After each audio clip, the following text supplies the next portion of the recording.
এত খাবারের আয়োজন কার জন্য করা হচ্ছে? আজকের খাবারে ছিল গরুর মাংস, পোলাও, রোস্ট, পদ্মা নদীর খাঁটি ইলিশ মাছ ভাজা আর হচ্ছে সাথে ডিম সিদ্ধ করে সেটাকে ভেজেছি।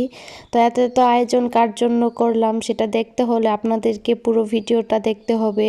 তো হ্যালো এভরিওয়ান, আসসালামু আলাইকুম। নতুন আরও একটি ভিডিও নিয়ে আমি আপনাদের মাঝে চলে আসলাম। তো এইখানে প্রথমে বাজার করে নিয়ে আসছে বাজার থেকে, আর সাথে হচ্ছে যা যা লাগবে আমি সব কিছু রেডি করে নিয়েছি। ওইখানে হচ্ছে বাদাম বাটা, তারপর হচ্ছে মানে পেঁয়াজ রসুন বাটা, মানে যে এইগুলো রান্না করতে আর কি যা যা লাগে আমি সব কিছু রেডি করে নিয়েছি। তারপর হচ্ছে এখানে আমি প্রথমে গরুর মাংসটা মেখে নিব। প্রথমে হচ্ছে আমি গরুর মাংসটা কিছুক্ষণ ম্যারিনেট করে তারপর হচ্ছে রান্নাটা বসাবো। তো প্রথমে আমি গরুর মাংসটা ম্যারিনেট করে নিচ্ছি, তারপরে হচ্ছে আমি সব কিছু মানে কোটা কাটা করে তারপরে ধুয়ে তারপর হচ্ছে আমি রান্নাটা বসাবো। তো মানে যতক্ষণ সময় থাকবে অতক্ষণ সময়ের মধ্যে এটা ম্যারিনেট হতে থাকবে। মানে কাজ করতেও আর কি কম দেরি লাগে না, অনেক সময়ই লাগে। মানে মোটামুটি আধা ঘন্টা 1.5 ঘন্টা সময়ের মতো পাবে গরুর মাংসটা ম্যারিনেট হওয়ার জন্য। তো প্রথমে আমি এটাকে ম্যারিনেট করছি। তো ওইখানে আমি মানে দারুচিনি, এলাচ, তারপর হচ্ছে গোলমরিচ, তারপর হচ্ছে তেজপাতা, এগুলো সব বেটে নিয়েছি আর কি, গরম মশলা যেটাকে বলে সেটাকে দিয়ে তারপর হচ্ছে আজকের গরুর মাংসটা একটু অন্যরকম করে রান্না করছি। এখানে আমি বাদাম যে বেটেছি এই রোস্টের জন্য, সেই বাদাম থেকে আমি কিছুটা বাদাম আর কি এই গরুর মাংসে দিয়ে দিয়েছি। তো তারপরে হচ্ছে হলুদ, মরিচ, ধনিয়া, জিরা, মানে যা যা লাগে সব কিছু দিয়ে দিয়েছি। তো তারপরে হচ্ছে আমি এখানে আরেকটা জিনিস দেব, সেটা হচ্ছে টমেটো পেস্ট, মানে টমেটোটাকে আর কি ব্লেন্ডার করে নিয়েছি। তো মানে এটা দিয়েছি মানে কালারটা ভালো আসার জন্য, আর একটু মানে টমেটো সসেরও কাজ দেবে এটায়, তাই আর কি সব কিছু দিয়েছি। তো এগুলো সব কিছু দিয়ে এখন আমি ভালোভাবে গরুর মাংসটাকে ম্যারিনেট করে রেখে দিব। তো এইখানে আমি একটু মানে তেলটা একটু কম দিয়েছি, কারণ হচ্ছে আমি চুলায় যখন মানে এটাকে বসে মানে আবার রান্না করব তখন হচ্ছে তেল গরম করে তার মধ্যে হচ্ছে এই গরুর মাংসটাকে ছেড়ে দেবো, এই জন্য এখানে একটু তেল কমই দিলাম।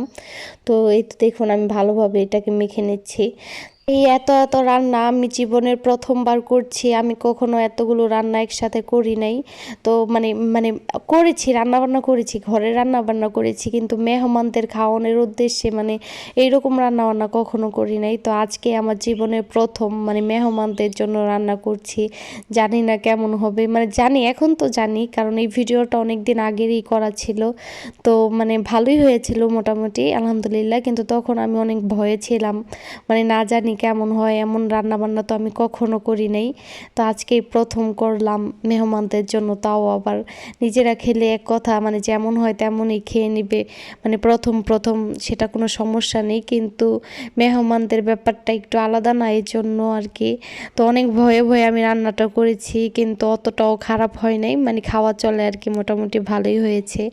তো প্রথমেই দেখেন এই যে আমি এটাকে মানে আমাদের এখানে দোয়াইকা চুলা বলে, তো দোয়াইকা চুলায় এক চুলায় হচ্ছে ভাত, আর এক চুলায় হচ্ছে গরুর মাংসটা বসিয়ে দিয়ে তারপর হচ্ছে আমি মানে অন্য কাজ করছিলাম। তার মধ্যে আমার মনে পড়েছে যে এত কিছু দিয়ে গরুর মাংসটা মানে ম্যারিনেট করেছি, কিন্তু আমি সেইখানে পেঁয়াজই দিতে ভুলে গেছি। তারপর হচ্ছে আবার মানে তাড়াতাড়ি করে পেঁয়াজ কেটে সেটাকে হাত দিয়ে একটু ডলে তারপর হচ্ছে আবার দিয়ে দিয়েছি। দেখেন গরুর মাংসটা তখন প্রায় মানে কষানো হয়ে আসছিল, তারপরে হচ্ছে আমি এটাকে দিয়েছি।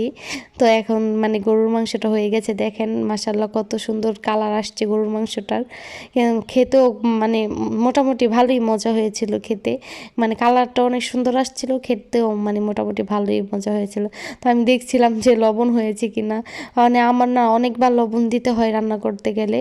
তো ওই ফাঁকেই দেখেন আমি আপনাদেরকে দেখাইলাম না মুরগিটা নিয়েছি, তখন মানে ওই অতটুকু মানে গরুর মাংসটা হওয়ার মানে হইতেছিল, তার মধ্যে আমি আর কি মুরগিটা কেটে নিয়েছি, 2টা মুরগি কেটে নিয়েছি। তো এখানে হচ্ছে একটা জর্দা রং এনেছে, মানে আর কি রোস্টটা ভাজার জন্য, একটু কালার আসার জন্য, কিন্তু রংটা একটু ভালো ছিল না, জানেন না, একটু মানে একটুও কালার হচ্ছিল না। মানে প্রথমে আমি অনেকগুলো পানি দিয়েছিলাম, তারপর হচ্ছে ওইখান থেকে পানি কমায় আবার একটুখানি পানির মধ্যে ভিজাইছি, তারপরও কোনো কালার আসে নাই। যে দেখেন কেমন ফ্যাকাশে হয়ে আছে, মানে রান্না করার পর আরও বেশি ফ্যাকাশে লাগছে, একদম সাদা সাদা হয়েছে, মানে কোনো কালারই আসে না। এর থেকে মনে হয় হলুদের গুঁড়া, মানে হলুদের গুঁড়াটা দিলে বেশি কালার আসতো। আসতো, তো একদমই কালার হয় নাই। তো আর কি করার, যেমন হয়েছে তেমনই, তো আমার তো আর কিছু করার নাই, এগুলো বেটারাই বানাইছে। এমন 2 নাম্বারই জিনিস, 2 নাম্বার জিনিস বানায় সব কিছুকে নষ্ট করে দেয়। তো আমি মানে একা একা মানে 2 চুলায় রান্না করতে পারছিলাম না, তো ভাতটাও হয়ে গেছে, ভাতের সাথে সাথে গরুর মাংসটাও হয়ে গেছে। তো আমি এখানে হচ্ছে মানে এক চুলা খালিই যাচ্ছিল, আরেক চুলায় হচ্ছে মানে রোস্টের জন্য মশলা কষাচ্ছিলাম, রোস্ট বসিয়ে দিয়ে তারপর হচ্ছে আমি এর মধ্যে আবার ডিম সিদ্ধ করে নিয়েছি ওই পাশে, এটা কষাতে কষাতে মানে আর কি ডিম সিদ্ধ করতে তো আর বেশি টাইম লাগে না, অল্প টাইমে হয়ে গেছে। তো এইখানে হচ্ছে আমি রোস্টের জন্য সব মশলা কষাচ্ছিলাম। তারপরে হচ্ছে এই পাশে আমি আবার পোলাও বসিয়ে দিব, মাছটাও ভেজে নিব, মানে এটাকে আগে বসাচ্ছিলাম আর কি। আপনারা রোস্ট রান্না করতে কি কি মশলা ব্যবহার করেন অবশ্যই কমেন্ট করে বলে যাবেন। আমরা হচ্ছে মানে রাঁধুনি মানে রোস্টের যে মশলাটা আছে না ওইটাই ব্যবহার করি।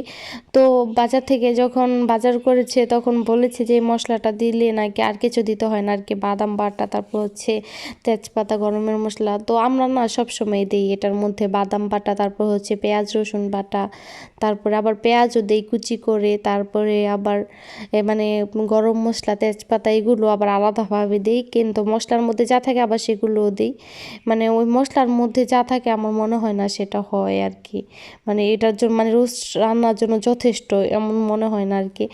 তো আমরা আবার টক দইও দিই, তো আজকে তো আমার টক দই ছিল না, এই জন্য আমি এটা লেবু দিয়ে তারপর হচ্ছে একটা গুঁড়া দুধ দিয়ে গুলিয়ে নিয়েছিলাম। এই তো এই যে এই মশলাটা দিয়ে আমরা দেখেন এই রাঁধুনির এই মশলাটা দিয়ে সবসময় রোস্ট রান্না করে আমাদের বাসায়। তো এইখানে হচ্ছে একটা মজার বিষয় যে আমাদের নতুন একটা রোস্টের মানে প্যাকেট এনেছে, রোস্টের মশলার প্যাকেট আর কি। তো আগেও আমাদের একটা প্যাকেট ছিল ঘরে, তো সেটা আমি আজকে ফ্রিজ খুলে দেখি মানে ওইটা পাইছি আমাদের বাজারে, মানে আমাদের এখান থেকে গ্রামের বাজারটা ছোটোখাটো একটা বাজার, মানে অত বড় একটা বাজার না। তার মধ্যে হচ্ছে বাদাম আনতে গেছে মানে কাঠবাদাম আর হচ্ছে যে চীনা বাদাম বলে এই 2টা বাদাম পাইছে, মানে কাজু বাদাম পায় নাই। কিন্তু মানে আমাদের বাসায় যে বাদাম ছিল সেটা বলতে মানে আমাদের মানে মনে আছে যে বাদাম আছে, কিন্তু কোন জায়গায় আছে সেটা জানি না। এই জন্য ভাবছিলাম কি যে বাদাম মানে ওইখান থেকেই দেওয়া যাবে, কিন্তু আর মনে পড়ে নাই যে বাদাম কোথায় আছে। তো তখন শুধু হচ্ছে কাঠবাদাম আর হচ্ছে কাজু বাদাম বেটেই দিয়ে দিয়েছি। তো এই মশলার প্যাকেটটা যখন ফ্রিজে পাই তখন দেখা যায় যে এর মধ্যেই মানে পলিথিনে করে কাজু বাদাম, কাঠবাদাম আর হচ্ছে চীনা বাদাম রেখে দিয়েছিলাম। ভাই ভিডিও করার সময় তো ভিডিও করেছি, এখন ভয়েস দিতে গিয়ে দেখি বাবা ভিডিও এত বড় হয়ে গেছে। মানে ভিডিও করার সময় আছে না, মানে যখন করে মানে ভিডিওটা করি তখন হচ্ছে সাথে সাথে ভয়েস দিয়ে নিলে মানে সমস্যা হয় না, কিন্তু পরে ভয়েস দিতে গেলে আমি কথাই খুঁজে পাই না যে ভিডিওর মধ্যে কি কথা বলবো বা কি করব। দেখি মানে ভিডিও অনেক রয়ে গেছে কিন্তু কথা শেষ হয়ে যায়, কথা কি বলবো সেটাই খুঁজে পাই না।